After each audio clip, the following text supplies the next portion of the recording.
திருநங்கைகள், திருநம்பிகள், இடைப்பாலினத்தவர்கள் உள்ளிட்ட பால் புதுமையினர் கொண்டாடும் பிரைட் மாதமாக, பெருமைமிகு மாதமாக கொண்டாடப்படும் இந்த ஜூன் மாதத்தில் மின்னசோட்டா தமிழ்ச்சங்கம் ஒரு அருமையான நாடகத்தை அரங்கேற்றுவதற்கான ஒரு வாய்ப்பை அளித்திருப்பது என்பது மிகவும் பெருமைக்குரிய விஷயமாகவும் மகிழ்ச்சிக்குரியதாகவும் இருக்கிறது.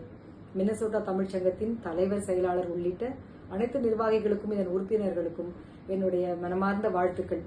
ஏனெனில் எப்பொழுதும் ஒரே போல பழைய ஊடகங்களையும் அல்லது சினிமா சார்ந்த ஊடக கலை நிகழ்ச்சிகள் மட்டுமல்லாமல் இது போன்ற நாடகங்களை நீங்கள் வழியமைத்து அதற்காக ஒரு இயக்கத்தை நாளை நீங்கள் முடிவு செய்து அரங்கேற்ற நீங்கள் ஏற்பாடு செய்திருப்பது என்பது மிகவும் பெருமைக்குரிய, அன்புக்குரிய ஒரு விஷயமாகும்.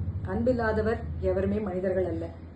எல்லா பாலினத்தவர்களையும், மாற்று பாலினத்தவர்கள் அனைவரையுமே பெருமைப்படுத்தக்கூடிய இந்த LGBTQ பொருளில் நடைபெறும் இந்த நாடக நிகழ்ச்சிக்கு நீங்கள் நாளையும் நேரத்தையும் வடிவத்தையும் கொடுத்தமைக்கு என்னுடைய மனமார்ந்த வாழ்த்துக்கள். நன்றி.